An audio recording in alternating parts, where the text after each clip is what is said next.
Hello and welcome to the Ideal Nutrition Podcast. My name is Aidan Muir and I'm here with my co-host Leah Higl, and this is episode 83 where we are talking about whether you should take a probiotic. And obviously this is an interesting topic because there's so many people talking about it in terms of potential benefits of probiotics and stuff like that, but it is still an area that is a little bit hit and miss, where it's like sometimes they might help, sometimes they might not. It's hard to know when you should personally be taking a probiotic. So we're going to go through a little bit of the research and go through some relevant points on when you might not want to take a probiotic.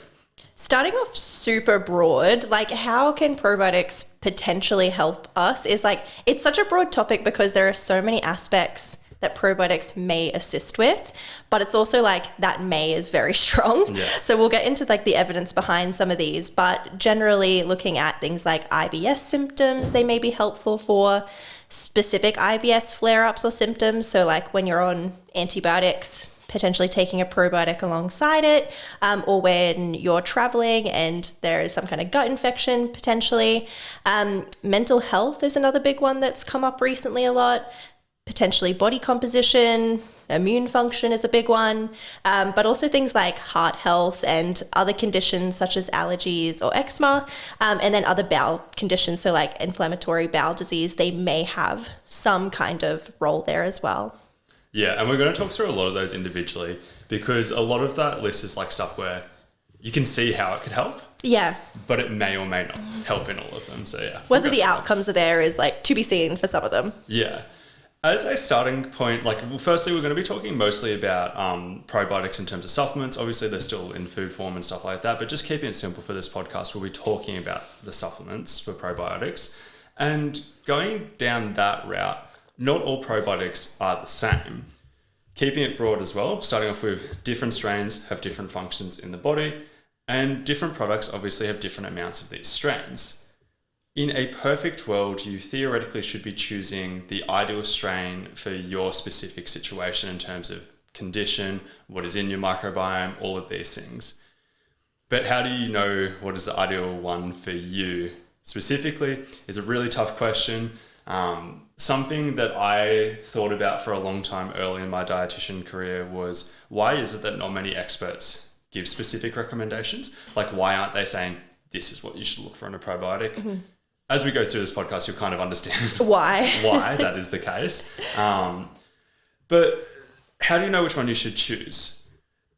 One of the biggest challenge on that I can kind of see is that the research isn't really at the point where anything is super clear. Mm-hmm. Don't misinterpret that to say that we don't know anything, because we do know a decent amount of stuff. But it's just like we aren't really at a point that we can be like, this is exactly what you should do.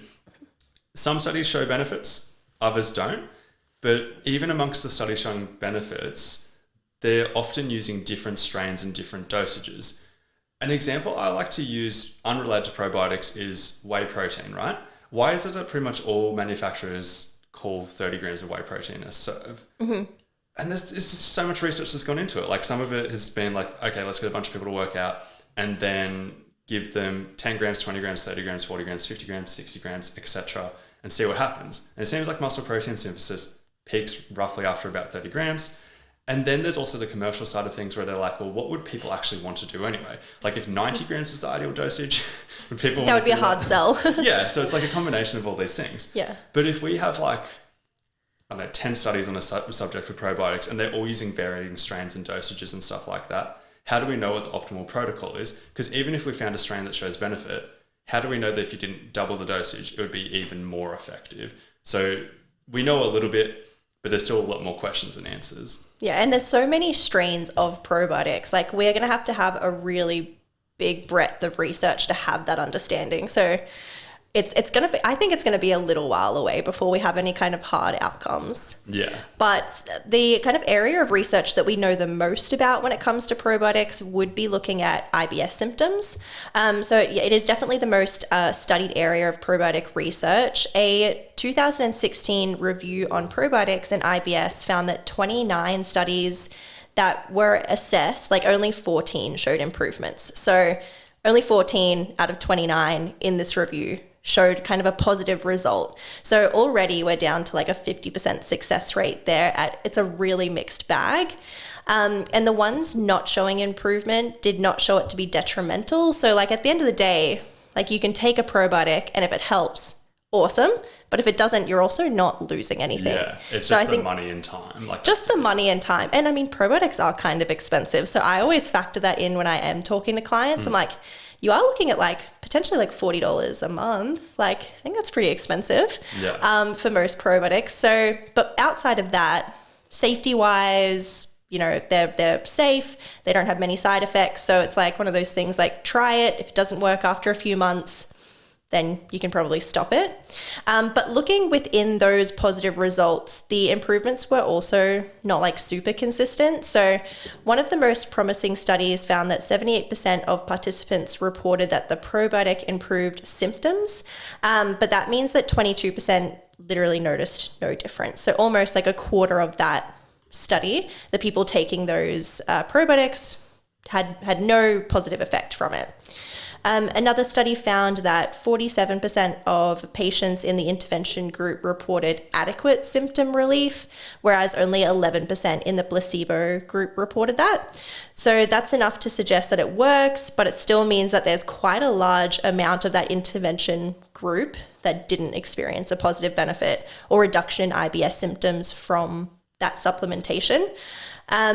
And out of like those 14 studies that did show positive improvements, 10 noticeably different probiotics were used. So I think that's key in like 10 different kinds of probiotics were used within that. So like how could we possibly know like specific strains, dosages and everything based on that? Yeah, I remember reading that and being like, that's why people aren't giving specific recommendations. Yes. You're like, this is why we don't have like clear cut like protocols for probiotics because we're using so many different probiotics, dosages, etc. Yeah. And like often people might give like stuff like look for products that contain lactobacillus and stuff like that. Like they might say like a kind of strain and they might say a number of colony forming units, like over 1 billion colony forming units is a pretty common recommendation. But they won't go much more specific than that. Totally. So yeah, from the negative perspective, it's hard to determine what the optimal protocol is. But looking at it from a really optimistic perspective, it's kind of like, well, if we're getting some good results from this, like it's hit and miss, but some good results, imagine in 20 years, like if more research comes out, which it will, surely we can get even better results than we're currently getting. I think there's something there for sure, especially when it comes to IBS symptoms or particular reasons why IBS symptoms are occurring. That could probably play a role, but I think there's something there. We're just like not at a point where we can give specifics. The next topic we're talking about is mental health. So we know that diet and gut health play a huge role in mental health. We've seen this through dietary interventions. I've talked about it on here before, I assume, but the SMILES trial, for example, and there's quite a few other protocols that we see huge benefits from. They raise a lot of questions, though, because it's kind of like, although the authors might speculate that the improvements are due to changes in gut health and bacteria in the large intestine and stuff like that, what if it's due to other reasons? What if, for example, simply the changing your diet and then changing your habits and everything like that has a carryover effect to all these things? Quite complex, obviously. There's a lot of variables. But that's one proposed kind of mechanism. But we still know that there is something going on in the gut-brain axis, and it makes sense to look at probiotics as well. A 27 systematic review looked at this question. It looked on whether probiotics helped with depression, anxiety, or cognition, and it found 10 relevant studies on depression and anxiety and identified positive results in all 3 of those areas.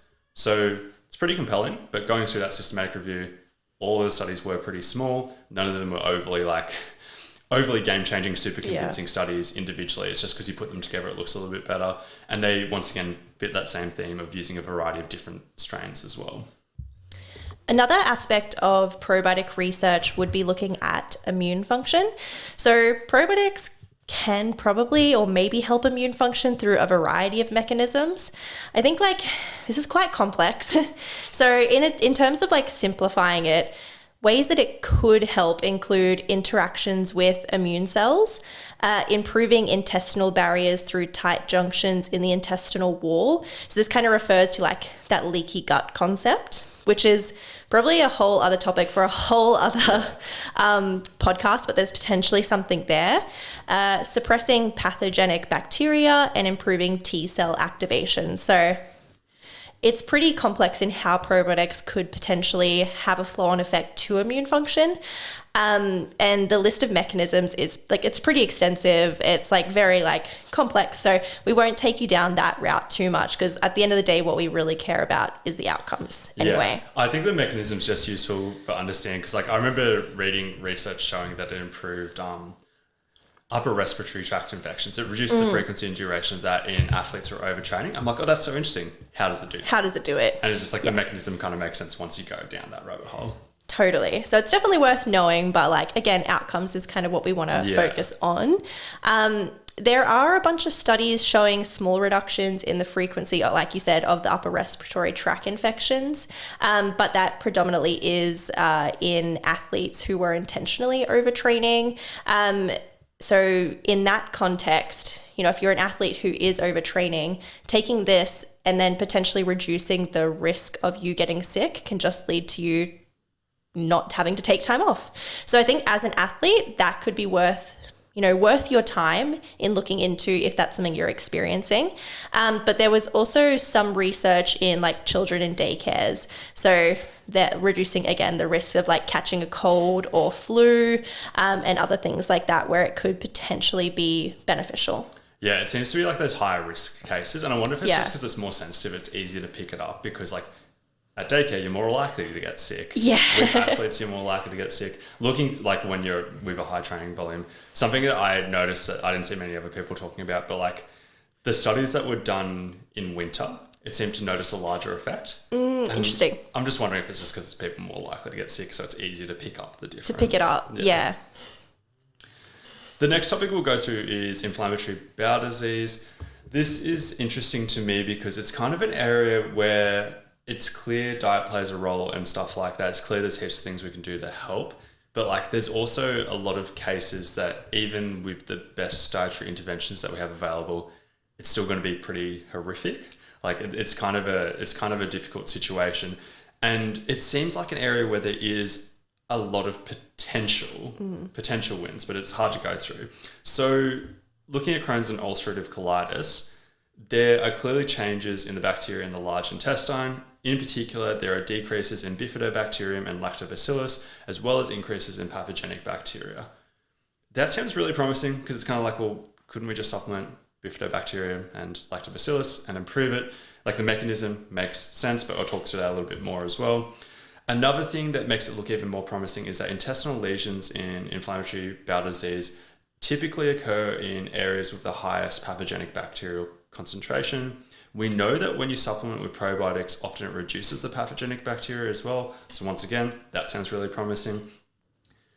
And it is also proposed that that abnormal interaction between the intestinal immune system and that pathogenic bacteria triggers the inflammatory response as well. And a final thing that kind of makes it look even more promising is that when people are in remission, their levels of good bacteria are typically higher than when the disease is active too. So like mechanistically, it looks like there's huge potential there. You could see that simply using a probiotic high in those two strains, like bifidobacterium or lactobacillus, would make sense. The research is a little bit underwhelming, even though the mechanism seems so strong. Going straight to another systematic review, but there was a systematic review just on probiotics and inflammatory bowel disease, and the conclusion was just that available evidence supports the role for probiotics in mild to moderate ulcerative colitis, but not in Crohn's. That makes a little bit of sense, because it's kind of like, well, ulcerative colitis involves the large intestine. Crohn's may or may not involve that. If something's in the large intestine, that's where the probiotics are really doing their job, because their highest concentration is in the large intestine. I wouldn't really 100% rule out any potential benefits in Crohn's. It seems promising for ulcerative colitis in mild to moderate cases. It's not something that is like a savior. It's not something that's 100% going to solve it or anything like that. It's something that's worth looking into, but it's still a bit hit and miss as well. So going through a couple of just some ones where the research really isn't as, I guess, exciting or enticing, and just kind of going through those pretty briefly. So the first thing would be body composition. So although there are clearly changes in the gut microbiome between those who are lean and those who are obese, it's kind of like the chicken or the egg scenario for me. It's like we know that there are gut health changes between people who are lean and people who are overweight, but whether or not like taking a probiotic would then lead to better body composition outcomes, I'd say like based on kind of what we know so far, I'd say probably not. On average, there is a small improvement in fat loss in comparison to placebo when we're looking at the bit of research we have looking at probiotic supplementation in like the area of weight loss. But it does seem to be less than 1% in terms of body fat percentage. So I'd say it's pretty much irrelevant. Yeah. And I think there's probably more of a link between being like having a healthy body fat percentage and that having a flow-on impact to gut health rather than having some kind of role of probiotics in body composition changes and outcomes. Second one would be heart health. So probiotics have consistent evidence that they can reduce cholesterol and blood pressure by a little bit. I'd say again, there's generally other stuff you can do that is going to have way more of an effect in that regard, but there is some evidence. But there's also not a lot of direct evidence suggesting that probiotic supplementation is going to reduce your risk of cardiovascular disease. But it kind of makes sense that there might be some flow-on effect if you're reducing your cholesterol and your blood pressure through that. Final thing would be looking at eczema and allergies. I think like in practice, I get asked about probiotics and eczema a lot. I don't know if that's something that comes up for you much. No? I feel like, I don't know, maybe it's the area that I work in, but I feel like I get that question all the time. And my general kind of go-to is just like, look, the research is pretty mixed at best. It probably isn't going to help, but like if you want to try it, go ahead. Yeah, because it hasn't come up a lot for me. When I was like doing stuff in prep for this podcast, I was looking at that and I went into a very open-minded being like, maybe it can help. Yeah, same. And then, it just didn't seem that interesting when I went down there. It looks super mixed. And like, it's super mixed. And I had looked at it a couple of times for certain clients and I'm like, look, there just doesn't seem to be much there going on that looks enticing. Yeah, so as a bit of a summary, probiotics, as you can tell, can have some benefits. They are still a bit hit and miss, as we've kind of said.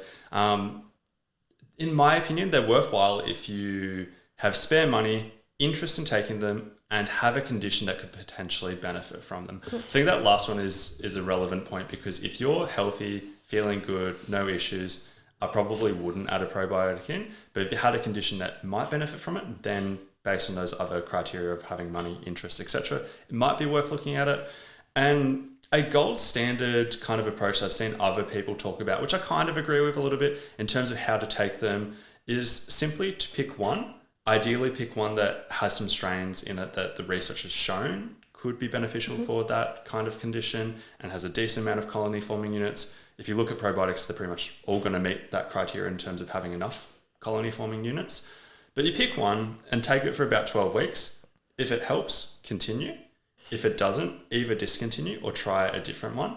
The only reason why I'm like, I kind of agree with this and not 100% agree with this is because of how I look at other supplements. For example, creatine. I recommend creatine to a lot of people. I've personally taken creatine. I could never tell you if I'm on creatine or not on creatine. Like I don't notice a difference in my strength or whatever, but the research is so good on creatine that I'm going to take it regardless. Sure. And I kind of see that a little bit with probiotics as well, being like, yes, I do agree with it. Try it for 12 weeks, see if it helps, etc. But there is still a little bit of me being like, well, if I had heaps of money, heaps of interest, whatever, even if I didn't notice a huge difference, I'd probably still consider taking it. This has been episode 83 of the Ideal Nutrition Podcast. If you could leave a rating or review, that would be always greatly appreciated. But other than that, thanks for tuning in.